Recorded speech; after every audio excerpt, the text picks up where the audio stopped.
Hello friends, my name is CA Yogesh Raheja and I welcome you all to our YouTube channel RGR Professional Bulletin. Friends, ministry of corporate affairs ने cargo 2020 पिछले 2 साल से issue किया हुआ है, लेकिन पिछले 2 साल से उसे एक एक साल के लिए डेफर किया जा रहा है। लास्ट टाइम जब उसकी डेफरमेंट हुई थी तो मिनिस्ट्री ने बोला था कि 1 अप्रैल 2021 से स्टार्ट होने वाले फाइनेंशियल ईयर्स पे कंपनी ऑडिटर रिपोर्ट ऑर्डर 2020 लगेगा। कार्गो 2020 की कंसोनेंस में ही शेड्यूल 3 में भी लास्ट ईयर अमेंडमेंट्स लाए गए थे, जो अमेंडमेंट्स 1 अप्रैल 2021 से एप्लीकेबल थे। कार्गो 2020 में जो चेंजेस किए गए हैं उसके 50% चेंजेस ऐसे हैं जो शेड्यूल 3 में भी किए गए हैं फाइनेंशियल स्टेटमेंट प्रिपरेशन करते वक्त, जो कंपनीज को ध्यान रखने हैं।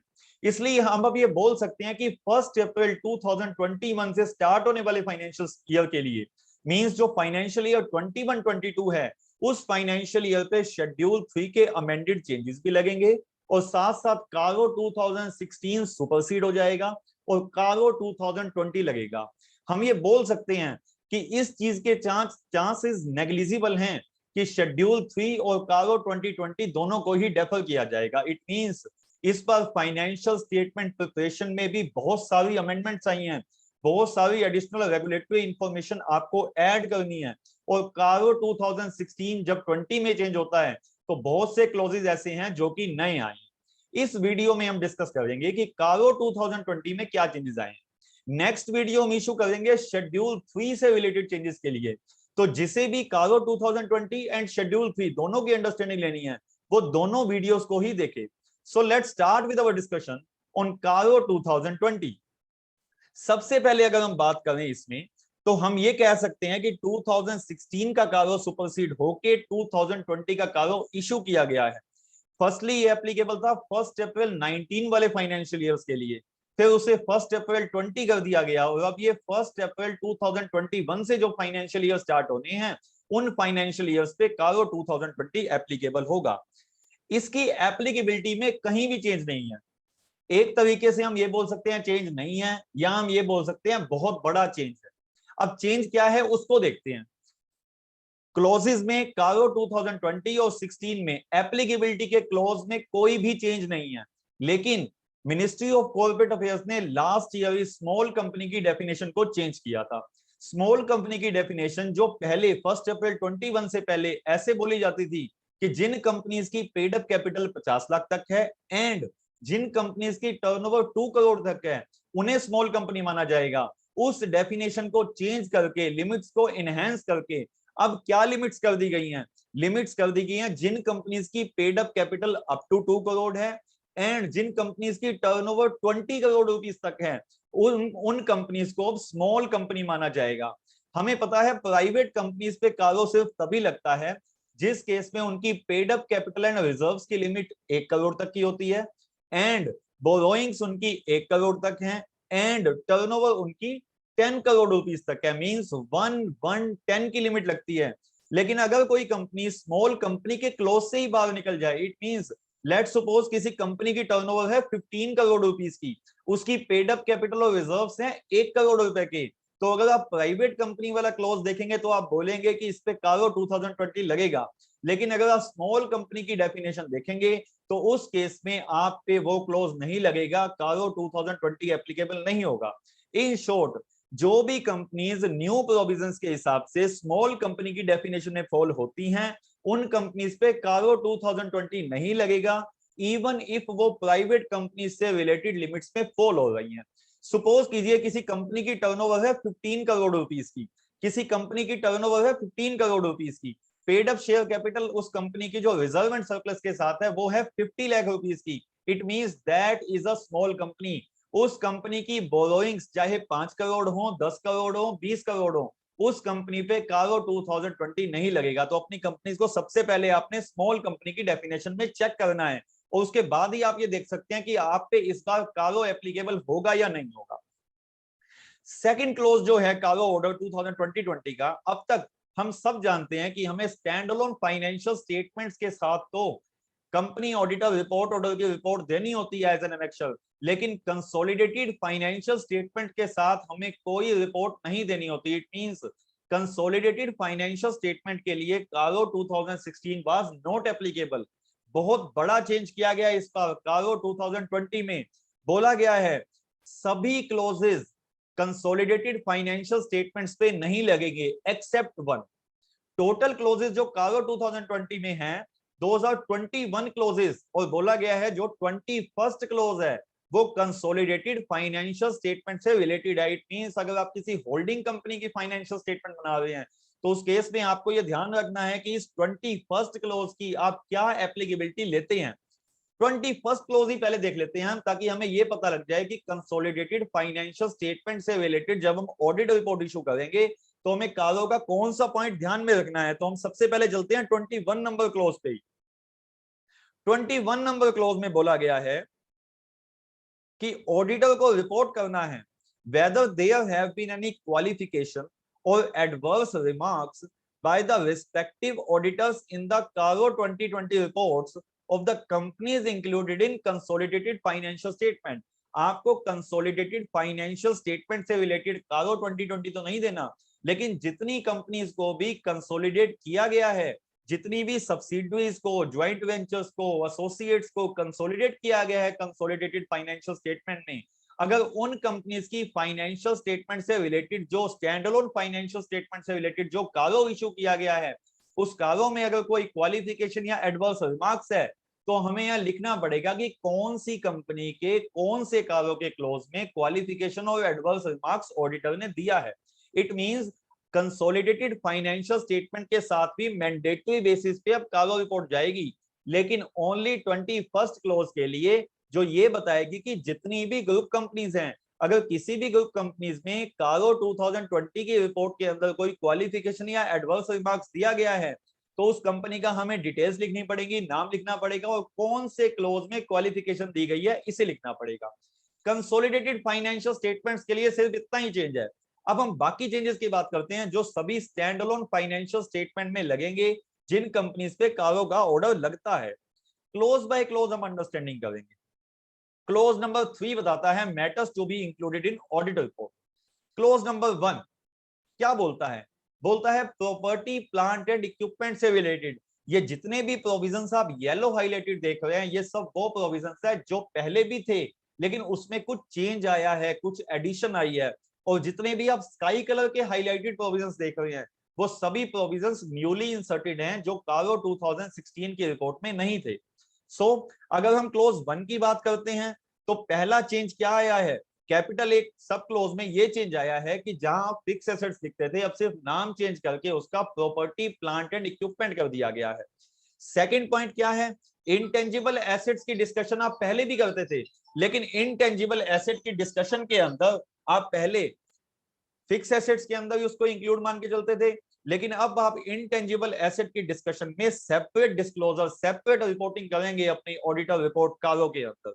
सो इट मींस चेंज क्या आया? फिक्स एसेट का नाम हो गया property plant and equipment and intangible asset के लिए एक सेपरेट सब क्लोज आ गया। That's it. करना वही है कि क्या कंपनी प्रॉपर रिकॉर्ड्स मेंटेन करती है प्रॉपर्टी प्लांट एंड इक्विपमेंट के एंड इनटेंजिबल एसेट्स की।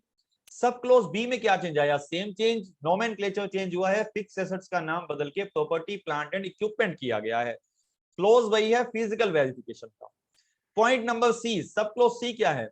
पहले हमें रिपोर्ट करना होता था कि whether the title deeds of all immovable properties are held in the name of the company। अगर कंपनी के नाम से नहीं है तो स्पेसिफाई करो। कोई टेबल हमें नहीं दी हुई थी, हम गाइडेंस नोट्स आईसीआई ने जो इशू किया हुआ था उसके हिसाब से अपनी टेबल देके चलते थे। लेकिन अब बहुत बड़ा चेंज आया है इसमें। एक तो इसमें स्पेसिफाइड टेबल दे दी गई है कि हमें अपनी रिपोर्टिंग को कैसे करना है। साथ साथ पहले हम क्या करते थे, जितनी भी इमोल प्रॉपर्टीज हम एज अ लेसी होल्ड करते थे, एज अ फाइनेंस लेसी होल्ड करते थे, means as a finance lease पे हमने ली हुई है, उन प्रॉपर्टीज को हम यहाँ पे शो करते थे। लेकिन उन प्रॉपर्टीज को जब हम यहाँ शो करते थे तो ये दिखाते थे कि ये प्रॉपर्टीज कंपनी होल्ड तो करती है लेकिन कंपनी के नाम से नहीं है प्रॉपर्टी। तो गवर्नमेंट को पता है कि काफी सारी डिटेल्स यहाँ पे लीज से रिलेटेड ही आ गई थी, तो गवर्नमेंट ने स्पेसिफिकली एक्सक्लूड कर दिया और क्या बोला? whether title deeds of all the immovable properties, bracket में लिखा, other than properties where the company is the lessee and the lease agreements are duly executed in favor of lessee। अगर आप as a lessee property होल्ड करते हैं और lease का agreement आपके लिए एग्जीक्यूट किया गया है वो केसेस को यहाँ लेना नहीं है। It means pure those properties जिसपे कंपनी बोलती है कि उसका मालिकाना हक है, उसका ओनरशिप राइट है, उन्हीं प्रॉपर्टी से रिलेटेड डिटेल्स हमें देनी है। पहला चीज ये है। टेबल में क्या देना है? प्रॉपर्टी की डिस्क्रिप्शन क्या है, ग्रॉस कैरिंग अमाउंट क्या है, किसके नाम पे रजिस्टर्ड है, क्योंकि हम बोल रहे हैं कंपनी के नाम से तो रजिस्टर्ड है नहीं, तो किसके नाम से रजिस्टर्ड है? क्या वो डायरेक्टर के नाम से रजिस्टर्ड है, प्रमोटर के नाम से रजिस्टर्ड है, एम्प्लॉय के नाम से रजिस्टर्ड है, या किसी रिलेटिव के नाम से रजिस्टर्ड है, या फिर किसी और पर्सन के नाम से रजिस्टर्ड है? तो ऑडिटर को इस पे रिपोर्ट देनी है अपनी। Period held indicate range where appropriate, तो हमें यह बताना है कि वो प्रॉपर्टी हम कब से हेल्ड करते हैं। और reason for not being held in the name of the company, हमारे नाम से प्रॉपर्टी क्यों नहीं है, हम किसी और के नाम से प्रॉपर्टी क्यों होल्ड करते हैं, इस बात का रीजन देना है। अगर डिस्प्यूट में है तो डिस्प्यूट भी बताना है कि क्या डिस्प्यूट है प्रॉपर्टी पे। तो ये नई टेबल ऐड हुई है, सेम टेबल शेड्यूल 3 में भी ऐड हुई है। हम आने वाली वीडियो में डिस्कस करेंगे कि आधा डाटा तो आपको कारो 2020 का शेड्यूल 3 की न्यू फाइनेंशियल स्टेटमेंट से ही मिल जाएगा। सब क्लोज नंबर डी किसकी बात करता है? सब क्लोज नंबर डी बात करता है property plant and equipment, right to use asset and intangible assets की कभी रीवैल्यूएशन की गई है। क्लोज बोलता है ऑडिटर को रिपोर्ट करनी है अगर किसी प्रॉपर्टी प्लांट एंड इक्विपमेंट की including right to use assets, किसी इनटेंजिबल एसेट की अगर रीवैल्यूएशन की गई है, क्या वो रीवैल्यूएशन किसी रजिस्टर्ड वैल्यू से कराई है? रजिस्टर्ड वैल्यू जो कंपनीज एक्ट में सेक्शन 247 में नोटिफाइड है, क्या उनसे रिवैल्यूएशन कराई है? अगर उनसे रिवैल्यूएशन कराई है तो उस केस में specify the amount of change, कितना चेंज हुआ है, मींस रिवैल्यूएशन करने के बाद उस एसेट क्लास में कितना चेंज हुआ है। अगर वो चेंज 10% से ज्यादा के लिए हुआ है, 10% के लिए हुआ है, तो हमें अमाउंट लिखना है। अगर 10% से कम के लिए हुआ है तो हम उसको इमैटेरियल मानेंगे। हम ये बोल सकते हैं कारो 2020 ने रिवैल्यूएशन के लिए टॉलरेबल लिमिट दी है कि हम 10% से नीचे की अगर रिवैल्यूएशन है तो उस पर हमें रिपोर्ट नहीं करनी, लेकिन 10% से ज्यादा की अगर रिवैल्यूएशन है तो हमें रिपोर्ट करनी है कि क्या वो किसी रजिस्टर्ड वैल्यू ने दी है या नहीं दी है। अगर रजिस्टर्ड वैल्यू ने नहीं दी है तो हम लिखेंगे कि रजिस्टर्ड वैल्यू ने नहीं दी है और अमाउंट 10% से ज्यादा क्या है उस क्लास ऑफ एसेट्स की टोटल वैल्यू से। ये था close D, newly inserted close. सब क्लोज ई क्या बोलता है? whether any proceedings have been initiated or are pending against the company for holding any बेनामी प्रॉपर्टी, क्या बेनामी एक्ट के अंदर कंपनी के पास कोई बेनामी प्रॉपर्टी है जिसके अगेंस्ट प्रोसीडिंग्स पेंडिंग है या प्रोसीडिंग्स को इनिशिएट किया गया है? तो हमें उसकी डिटेल लिखनी है कि कंपनी ने आज के दिन में न्यू शेड्यूल 3 में जो न्यूली रिक्वायरमेंट है कि हमें बेनामी प्रॉपर्टी से रिलेटेड डिटेल देनी है, हमें यहाँ ये रिपोर्ट करना है कि जो बेनामी से रिलेटेड डिटेल कंपनी ने अपनी फाइनेंशियल स्टेटमेंट में दी है, क्या वो एप्रोप्रिएटली डिस्क्लोज की है या नहीं की। तो हम ये बोल सकते हैं कि ये रिपोर्टिंग एप्रोप्रिएटनेस ऑफ डिस्क्लोजर से रिलेटेड है कि बेनामी प्रॉपर्टी से रिलेटेड डिस्क्लोजर फाइनेंशियल स्टेटमेंट में सही से दिया गया या नहीं दिया गया। क्लोज टू जो इन्वेंटरी से रिलेटेड क्लोज है, बिल्कुल सेम क्लोज है। अगर हम सब क्लोज एक ही बात करते हैं तो बिल्कुल सेम है, ओनली वन चेंज है। अब तक बोलता था कि क्या physical verification of inventory reasonable intervals पे होता है और कोई मटेरियल डिस्क्रिपेंसी अगर आई है तो उसको प्रॉपर्ली डेल्ट विद किया गया है बुक्स ऑफ अकाउंट्स में। गवर्नमेंट ने अब कारो 2020 में स्पेसिफाई कर दिया मटेरियल डिस्क्रिपेंसी क्या हो गई। जैसे रिवैल्यूएशन के लिए 10% की लिमिट दी गई थी, वैसे ही यहाँ पे भी डिस्क्रिपेंसी ऑफ 10% और मोर, अगर 10% या 10% से ज्यादा की डिस्क्रिपेंसी किसी क्लास ऑफ इन्वेंटरी में मिली है, अगर उससे ज्यादा डिस्क्रिपेंसी है तो उस केस के अंदर हमें यहाँ रिपोर्टिंग करनी है कि क्या उसके साथ बुक्स ऑफ अकाउंट में प्रॉपर ट्रीटमेंट किया गया है या नहीं किया गया है। Only one change, material discrepancy has been defined. Sub clause B newly inserted है। सब क्लोज बी में बोला गया है अगर किसी कंपनी की वर्किंग कैपिटल की लिमिट है, जिसको आप ओवरड्राफ्ट लिमिट या कैश क्रेडिट की लिमिट बोलते हैं, अगर किसी कंपनी के पास कोई वर्किंग कैपिटल की या कैश क्रेडिट की लिमिट है और उस लिमिट का जो टोटल अमाउंट है वो 5 करोड़ से ज्यादा है, कंपनी को 5 करोड़ से ज्यादा सैंक्शन हुए हैं इन एग्रीगेट बैंक से एंड फाइनेंशियल इंस्टीट्यूशन से, तो हमें लिखना है कि वर्किंग कैपिटल लिमिट जिस बैंक और फाइनेंशियल इंस्टीट्यूशन से ली गई है उसे क्वार्टरली बेसिस पे करंट एसेट्स की stock statement drawing power compute करने के लिए टाइम टू टाइम जो सबमिट की हैं वो बुक्स ऑफ अकाउंट से एग्रीमेंट में है। हमने पीछे काफी ऐसे केसेस देखे थे जहां पे कंपनीज जब अपनी स्टॉक स्टेटमेंट देती हैं, जब अपनी डेटर्स की स्टेटमेंट देती हैं, तो उसे बुक्स ऑफ अकाउंट से इन्फ्लेट करके दिखाती हैं ताकि उनकी सैंक्शन लिमिट पे कुछ हैम्पर ना हो। तो गवर्नमेंट ने अब ऑडिटर को बोला कि वो चेक करे कि जो क्वार्टरली स्टेटमेंट सबमिट की हैं, वो क्वार्टरली स्टेटमेंट बैंक के पास सबमिट जो हुई हैं, वो क्या बुक्स ऑफ अकाउंट्स के एग्रीमेंट में है। लेकिन रिपोर्टिंग सिर्फ तभी करनी है जब वर्किंग कैपिटल की लिमिट हमारी 5 करोड़ रुपए से ज्यादा की है। लिमिट की बात हो रही है, आउटस्टैंडिंग अमाउंट की बात नहीं हो रही है। क्लोज नंबर 3 की बात करते हैं। क्लोज नंबर 3 पहले ओनली लोन से रिलेटेड था, अब इसको एक्सपेंड किया गया है जिसमें लिख दिया गया है लोन्स, गारंटी, सिक्योरिटी, इन्वेस्टमेंट। पहले भी यही बोला जाता था कि क्या लोन से रिलेटेड शेड्यूल ऑफ रीपेमेंट है, रेगुलर है, इंटरेस्ट की पेमेंट टाइमली होती है, कोई डिफॉल्ट तो नहीं है, 90 डेज से ऊपर का कोई ओवरड्यू अमाउंट तो नहीं है, उसकी रिपोर्ट करो।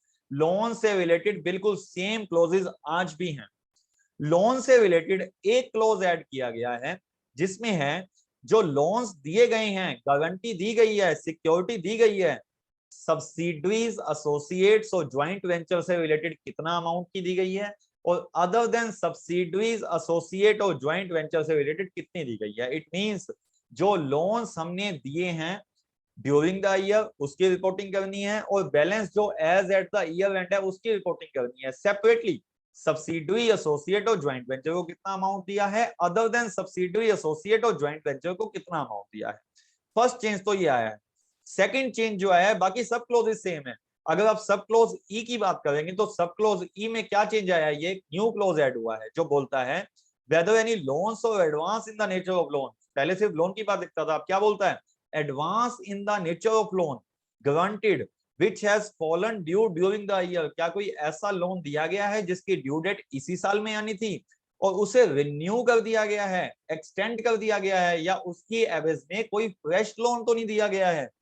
हमने क्या चेक करना है यहाँ पे, जहां भी पुराने लोन की पैकिंग करके उसको न्यू फ्रेश लोन के वे में दिया गया है, ऐसी सब डिटेल्स कंपनी के अंदर चेक करनी है कि क्या कोई पुराने लोन को रिन्यू करके दोबारा से तो नहीं दे दिया गया है, या फ्रेश लोन तो नहीं दे दिया गया है उसके आउटस्टैंडिंग होते हुए उसी लोन के अगेंस्ट में। तो हमें ये चीज चेक करके यहाँ पे रिपोर्ट करनी है। लेकिन ये रिपोर्टिंग उन कंपनीज के लिए एप्लीकेबल नहीं है जिन कंपनीज का बिजनेस ही होता है लोन देने का। इट मींस बैंक्स के लिए, एनबीएफसी के लिए, फाइनेंशियल इंस्टीट्यूशंस के लिए ये प्रोविजन नहीं लगेगा, लेकिन बाकियों के लिए ये प्रोविजन लगेगा। हम बैंकिंग कंपनीज की बात करते हैं तो उनपे वैसे भी कारो की रिक्वायरमेंट नहीं होती है। सब क्लोज एफ की अगर हम बात करते हैं तो सब क्लोज एफ हमें बोलता है whether the amount has a company has granted any loans or advances in the nature of loans either repayable or demand or without specifying any terms or period of repayment। आप companies की financial statement में देखते होंगे बहुत सारे loans related party को कई बार दिखते हैं हमें ऑडिट के टाइम पे कि कौन कौन से लोन्स ऐसे हैं जो पता ही नहीं है किस पार्टी को दिए हुए हैं। तो ऐसे लोन्स के लिए क्या बोला गया है कि हमें ये रिपोर्ट करना है कि कंपनी ने क्या कोई लोन्स रीपेबल लोन डिमांड दिए हैं, या कोई loans without specifying any period of payment दिए गए हैं। अगर दिए गए हैं तो हमें बताना है कि कितने लोन्स हैं वो, aggregate amount of loans granted to promoters और रिलेटेड पार्टीज, और उसमें से प्रमोटर और रिलेटेड पार्टीज को कितने लोन दिए गए हैं उसको अलग से स्पेसिफाई करना है। गवर्नमेंट ने आज के दिन में यही चीज देखनी है कि कंपनीज जो लोन दे रही हैं क्या वो लोन सब कंपनी के बेनिफिट के लिए दिया जा रहा है या डाइवर्जन ऑफ फंड्स है वो। यही चीज हम इनकम टैक्स में डीम्ड डिविडेंड के लिए भी देखते हैं। सेम चीज हमें यहाँ देखनी है कि जो लोन दिया गया है वो एक्चुअल में लोन है या नहीं है, और लोन की कंडीशंस सिमिलर लोन्स के हिसाब से है या नहीं। इन सब की रिपोर्टिंग आज के दिन में ऑडिटर को करनी होगी। क्लोज नंबर 4 बोलता है सेम जो पहले क्लोज था कि सेक्शन 185 और 186 की कंडीशंस, कोई भी लोन, इन्वेस्टमेंट, गारंटी और सिक्योरिटी दी हुई है तो उससे रिलेटेड जो भी प्रोविजन 185 और 186 बोलते हैं क्या उससे रिलेटेड कंप्लायंस की गई है या नहीं की गई है, उस पर रिपोर्टिंग देनी है। पहले भी देते थे अब भी देंगे।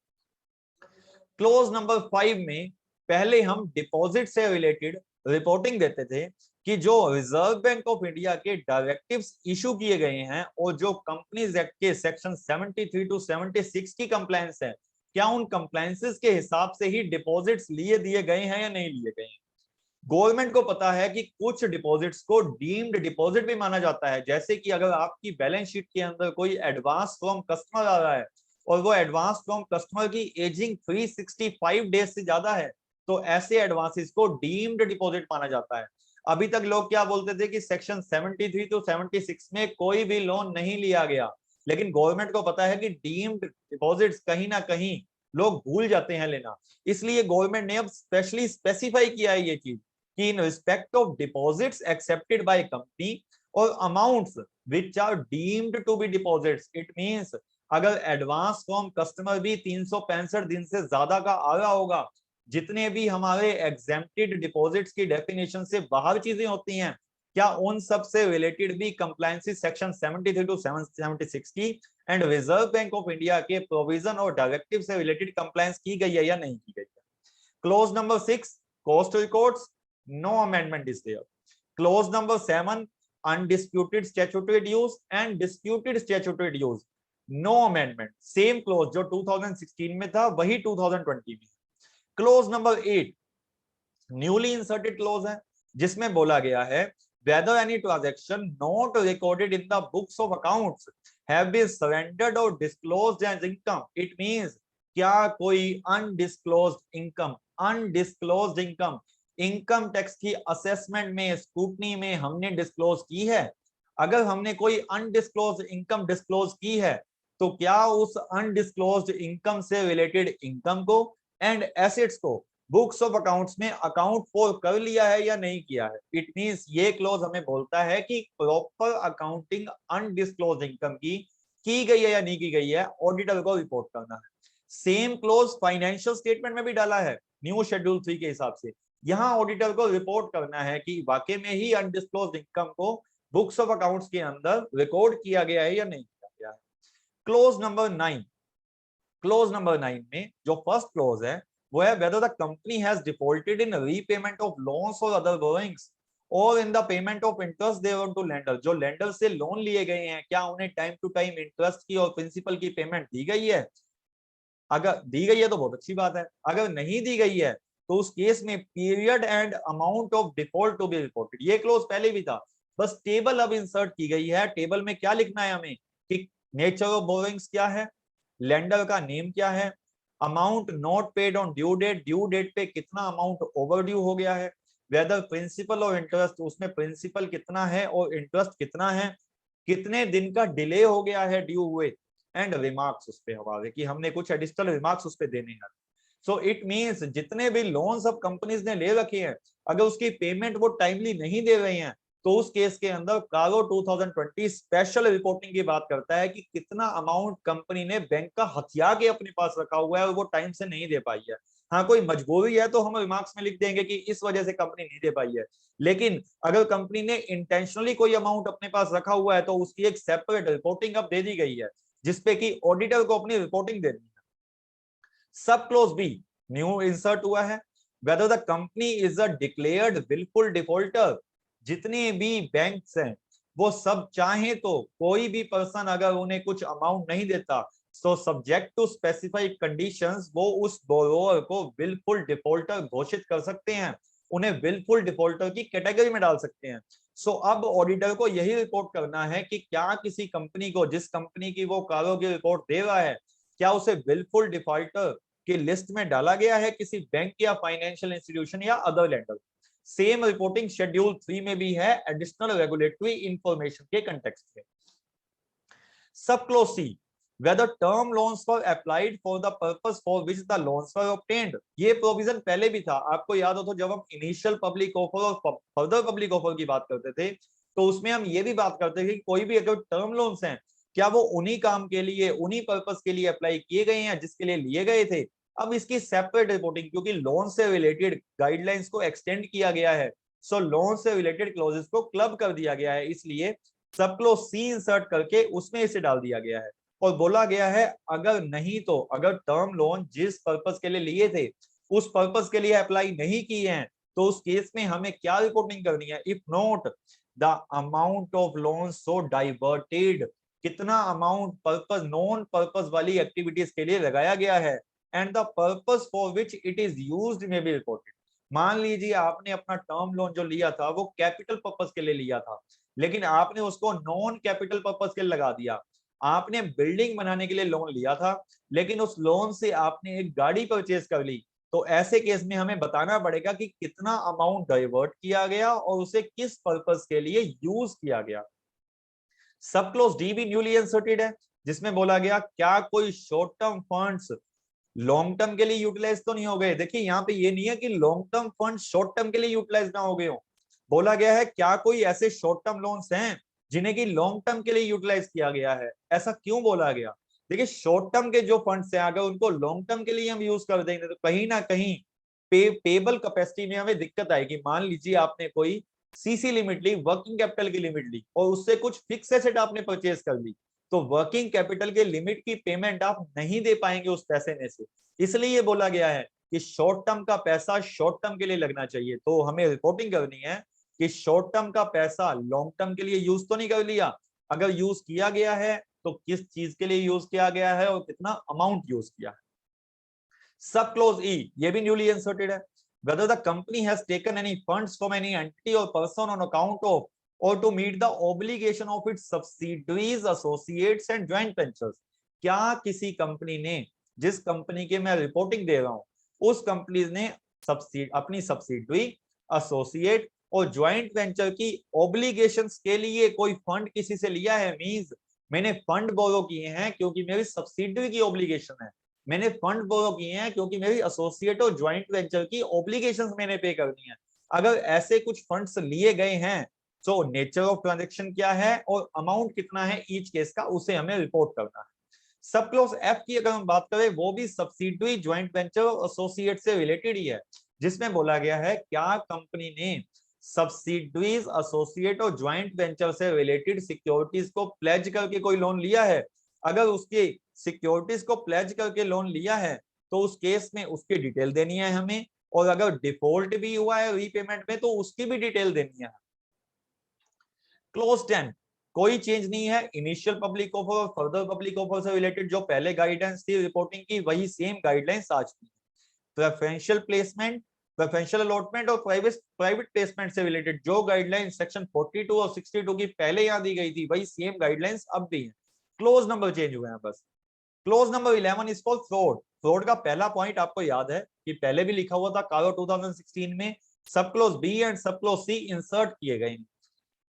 सब क्लोज ए जो पहले भी था वो क्या बोलता है, whether any fraud by the company or any fraud of the company has been noticed or reported during the year, if yes the nature and amount involved is to be indicated। सब clause B क्या बोलता है, whether any report under subsection 12 of section 143 of the Companies Act 2013 has been filed by the auditor in form ADT4। आपको पता है auditor को जब कोई फ्रॉड मिलता है 1 करोड़ से ज्यादा का तो उस केस में उसे सेंट्रल गवर्नमेंट को ADT4 में रिपोर्ट करना होता है। तो यहाँ पे हमें ये रिपोर्ट करना है कि क्या हमें ऑडिट करते वक्त कोई ऐसा फ्रॉड मिला था जिसकी रिपोर्टिंग हमने सेंट्रल गवर्नमेंट को ADT4 में की है। सब क्लोज सी में बताना है हमें whether the auditor has considered, क्या विसल ब्लोअर की कंप्लेंट्स को ऑडिटर ने कंसीडर किया है जो ड्यूरिंग द ईयर कंपनी में आई हैं। तो जितनी विसल ब्लोअर की पॉलिसीज हैं कंपनीज के अंदर देखना पड़ेगा कि कंप्लेंट्स वहां कैसे आती हैं, कितनी कंप्लेंट्स आई हैं, उन कंप्लेंट्स का रिजोल्यूशन कैसे किया गया है। सो ऑडिटर ने उसे कंसीडर किया या नहीं किया इसे भी रिपोर्ट करना पड़ेगा। क्लोज नंबर 12 निजी कंपनी से रिलेटेड है जिसके सब क्लोज सी में ओनली इंटरेस्ट ऑन डिपॉजिट्स पे अगर कोई डिफॉल्ट किया गया है तो उससे रिलेटेड गाइडेंस डाली है। क्लोज 13 रिलेटेड पार्टीज का सेक्शन 177 और 188 का जैसा क्लोज पहले था वैसा ही क्लोज अप है, no change. Clause number 14 is newly inserted. आपको याद होगा, आपको ये कारो 2020 पढ़ के पुराने कारोज की याद आ रही होगी, जैसे अभी हमने बात की थी पीछे, वैसे ही अगर हम यहाँ देखें तो इंटरनल ऑडिट सिस्टम का नया क्लोज आया। सो क्या बोला गया है, whether the company has an internal audit system commensurate with the size and nature of its business। क्या कंपनी के पास adequate internal audit system है, whether the reports of the internal auditors for the period under audit were considered by the statutory auditor। क्या statutory auditor ने internal auditor की report को consider किया या नहीं किया। यहाँ का क्लोज आने का ये मतलब बिल्कुल भी नहीं है कि सभी कंपनीज जिन पे कारो एप्लीकेबल होगा उन पे इंटरनल ऑडिट भी एप्लीकेबल हो जाएगी, नहीं। सेक्शन 138 एक सेपरेट सेक्शन है जो इंटरनल ऑडिट की एप्लीकेशन की बात करता है, तो हमें ये क्लोज ओनली उन्हीं कंपनीज के अंदर ही बताना है जिन कंपनीज पे इंटरनल ऑडिट एक्चुअल में सेक्शन 138 के हिसाब से लगती है। जिन पे क्लोज ये नहीं लगता उन पे हम लिखेंगे this clause is not applicable since the company is exempted from the provisions of section 138 जो इंटरनल ऑडिट का सेक्शन। क्लोज नंबर 15 सेक्शन 192 से related non cash transaction, no change. Clause number 16 NBFC का clause, whether the company is required to be registered under section 45। आइए, ये clause पहले भी था लेकिन इसको एनहेंस किया गया है। इसमें सब क्लोज बी, सब क्लोज सी, सब क्लोज डी ऐड किए गए हैं जो कि कोर इन्वेस्टमेंट कंपनी से रिलेटेड है और एनबीएफसी की रजिस्ट्रेशन ली गई है या नहीं ली गई है उससे रिलेटेड है। सो आप इसको अगर देखेंगे तो ये एनबीएफसी के अंदर हमें ये देखना है कि कंपनी को कहीं एनबीएफसी का रजिस्ट्रेशन तो नहीं लेना था जो कंपनी ने नहीं लिया, या कंपनी अगर कोर इन्वेस्टमेंट कंपनी है तो ऐसे केस के अंदर क्या कोर इन्वेस्टमेंट कंपनीज के क्राइटेरिया को कंपनी फुलफिल कर भी रही है या नहीं कर रही है। सो ये क्लोज एनबीएफसी से रिलेटेड है। क्लोज नंबर 17 न्यू क्लोज है, आप पुराने कागजों से याद कर सकते हैं। क्या क्लोज है? whether the company has incurred cash losses in the financial year and in the immediately preceding financial year। यहाँ पे आपको ये देखना है क्या कंपनी को कैश लॉसेस हुए हैं। कैश लॉसेस का मतलब क्या है? नॉन कैश एक्सपेंसेस हटा के जितने हमें अमाउंट आता है अगर वो लॉस के अंदर है तो हम क्या बोलेंगे? Yes there is a cash loss. अगर कैश लॉस इस साल में और पिछले साल में भी हुआ है तो हमें क्या लिखना है? State the amount of cash losses. कितना लॉस हमें इस साल में कैश लॉस हुआ है और कितना कैश लॉस पिछले साल में हुआ है उसे हमें यहाँ लिखना है। हमें कैश इनफ्लो और आउटफ्लो नहीं लिखना जो कैश फ्लो स्टेटमेंट में हम निकालते हैं। हमें यहाँ लिखना है एक्चुअल में कंपनी को इस साल में एंड इससे पिछले साल में क्या कैश लॉसेस हुए हैं, अगर हुए हैं तो हमें अमाउंट लिखना है। क्लोज नंबर 18 न्यूली इंसर्टेड है। बोला गया whether there has been any resignation of the statutory auditors during the year. क्या इस साल में जो साल चला गया 21-22, क्या 21-22 में कंपनी के स्टैट्यूटरी ऑडिटर ने रिजाइन किया है? If so whether the auditor has taken into consideration the issues, objections or concerns raised by the outgoing auditor। अभी तक हमें सीए इंस्टीट्यूट बोलता था कि हमें नॉन ऑब्जेक्शन सर्टिफिकेट एनओसी लेनी है प्रीवियस ऑडिटर से, और प्रीवियस ऑडिटर की ऑब्लिगेशन थी कि वो एनओसी देते वक्त बताए कि किन इश्यूज के बेस पे, किन कंसर्न्स के बेस पे, कौन से ऑब्जेक्शंस के बेस पे वो ऑडिट छोड़ के गया है। अब क्या बोल दिया गया? कंपनी ऑडिटर रिपोर्ट ऑर्डर में ही ऑडिटर को रिपोर्ट करनी है कि क्या उसने पिछले ऑडिटर से की दी गई इश्यूज, ऑब्जेक्शंस और कंसर्न्स जो उसने रेज किए हैं उससे रिलेटेड पॉइंट्स को ऑडिटर ने कंसीडर किया है या नहीं किया। क्लोज नंबर 19, क्लोज नंबर 19 बोला गया on the basis of financial ratios. अगर हम न्यू शेड्यूल 3 की बात करते हैं, जो शेड्यूल 3 में नई अमेंडमेंट्स आई हैं उनमें हमें कुछ रेशियोज भी रिपोर्ट करने हैं। सो उसी के बेस पे बोल रहा है on the basis of financial ratios ageing and expected dates of realisation of financial assets. अगर आप शेड्यूल 3 देखेंगे नए वाला तो उसमें ageing of trade receivables, ageing of trade payables उन्हीं की बात कर रहा है यहाँ पे। So on the basis of financial ratios ageing and expected dates of realisation of financial assets and payment of liabilities, other information accompanying the financial statement, the auditor's knowledge of the board of directors and management plans, whether the auditor is of the opinion that no material uncertainty exists as on the date of the audit report, that the company is capable of meeting its liabilities existing at the date of balance sheet as and when they fall due within a period of 1 year from the balance sheet date। It means ये close कहीं ना कहीं हमें going concern की बात कर रहा है कि जो हमने फाइनेंशियल रेशियोज देखी हैं, फाइनेंशियल स्टेटमेंट देखी है, एजिंग देखी है, उसके बेसिस पे ऑडिटर को क्या लगता है कि कंपनी की जो लायबिलिटी 31 मार्च 2022 को एग्जिस्ट करती हैं और जो आने वाले एक साल के अंदर अगर पे होनी है तो क्या उनकी कंपनी पेमेंट कर भी पाएगी या नहीं कर पाएगी? क्या कंपनी के पास शॉर्ट टर्म फंड्स अवेलेबल हैं? क्या कंपनी के पास इतना रिजर्व अवेलेबल है कि वो आने वाले एक साल में अपनी सभी लायबिलिटीज को मेट कर पाए? क्लोज नंबर 20 भी न्यूली इंसर्टेड है जिसमें बोला गया है whether in respect of other than ongoing projects. अगर ऑनगोइंग प्रोजेक्ट्स है तो उसकी कोई बात नहीं करती। ऑनगोइंग प्रोजेक्ट्स के अलावा, ऑनगोइंग प्रोजेक्ट्स वो प्रोजेक्ट्स होते हैं जो कि एक साल से ज्यादा के लिए चलते हैं।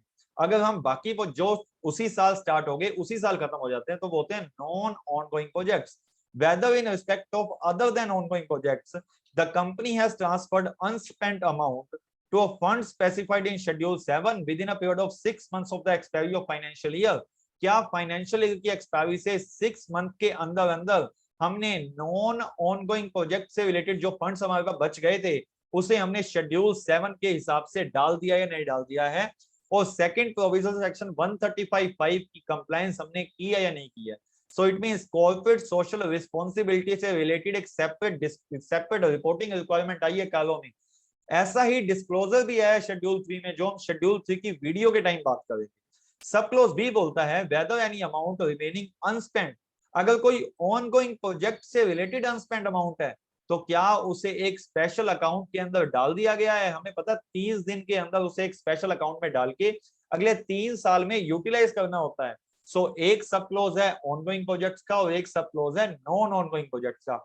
दोनों की ही मिशन क्या है दोनों ही क्लोजेस का कि सेक्शन 135(5) और सेक्शन 135(6) की कंप्लायंस से हो रही है नहीं हो रही है।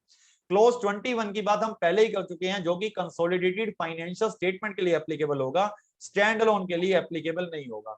तो दोस्तों ये है हमारा कारो 2020। आपको पता लग गया होगा कि कौन से क्लोजेस में चेंज आया है, कौन से क्लोजेस कंप्लीटली न्यू आए हैं कारो 2020 में। तो इस हिसाब से आप अपनी रिपोर्ट को दे सकते हैं फाइनेंशियल स्टेटमेंट के साथ जब जब आपको कारो की रिपोर्ट देने की रिक्वायरमेंट है। सो होप दोस्तों आपको ये वीडियो अच्छा लगा होगा। अगर आपको ये वीडियो अच्छा लगा तो इस वीडियो को लाइक, कमेंट और शेयर जरूर कीजिएगा। और ऐसे ही रेगुलर अपडेट्स के लिए आप हमारा चैनल सब्सक्राइब कर सकते हैं, RGR professional bulletin. Thank you so much.